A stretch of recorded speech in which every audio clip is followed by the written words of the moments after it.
भारत देश को करना पड़ रहा है इतना कचरा क्यों इंपोर्ट? भारत में हो गई है क्या कचरे की कमी? दुनिया की सबसे बड़ी आबादी वाले देश को क्या कचरे की कमी महसूस हो रही है? क्यों परेशान हैं बड़े बड़े देश? जी हाँ दोस्तों, आज हम आपको बताने जा रहे हैं कि अब कचरे से पेट्रोलियम जैसे पेट्रोल डीजल जैसे फ्यूल भी बन सकते हैं। तो शायद आपको हैरानी होगी, परंतु ऐसा बिल्कुल नहीं है। यह 100% सत्य है कि कचरे के द्वारा पेट्रोल और डीजल बनाया जा रहा है। इतना ही नहीं, जिन सड़कों पर हम आप चलते हैं, बस कार वगैरह सब चलती हैं, ये भी आज के समय में भारत जैसे देश में कचरे के द्वारा ही बनाई जा रही हैं। भारत के 29 राज्यों में से 11 राज्यों को जोड़ने वाली लगभग 1 लाख किलोमीटर लंबी और चौड़ी सड़क को कचरे के द्वारा बनाने की योजना चल रही है।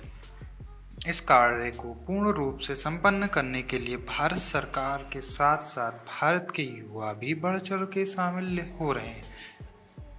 कचरे के द्वारा सड़क बनाने की परियोजना से बड़े बड़े देश चाइना और यूके जैसे और यूएस जैसे देश भी परेशान हो गए हैं।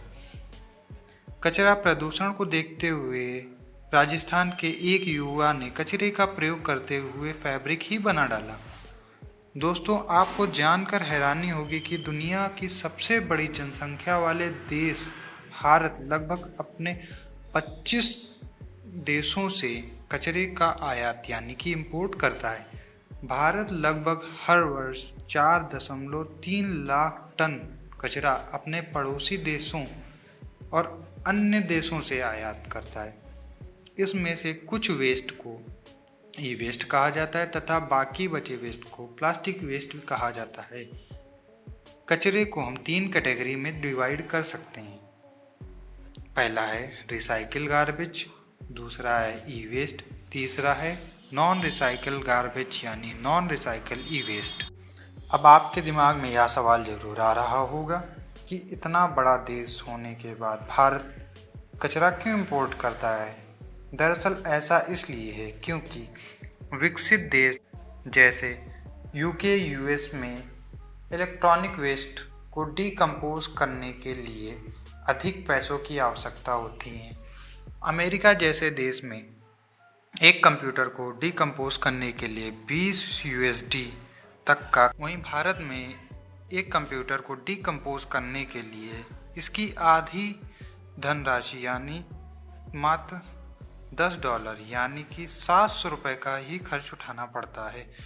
कुल मिलाकर यह बात मुनाफे की है।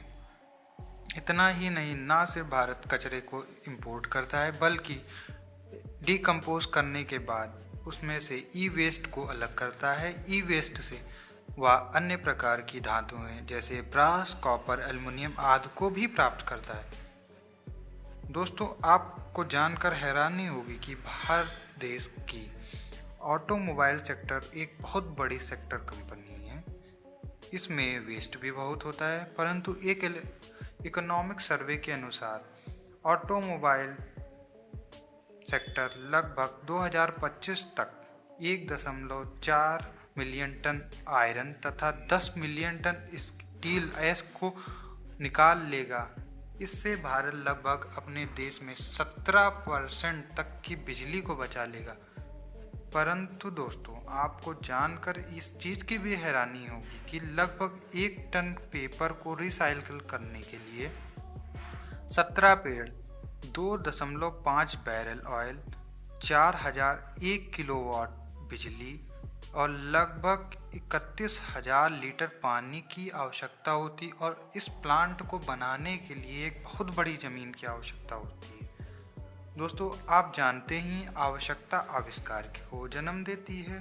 पेट्रोल और डीजल के बढ़ते हुए मूल्यों को देख करके हमें और आपको टेंशन होती होगी, परंतु हैदराबाद के एक निवासी जिनका नाम सतीश कुमार है, उन्होंने इस ना रिसाइकिल होने वाले कचरे के द्वारा 400 लीटर पेट्रोल बना डाला।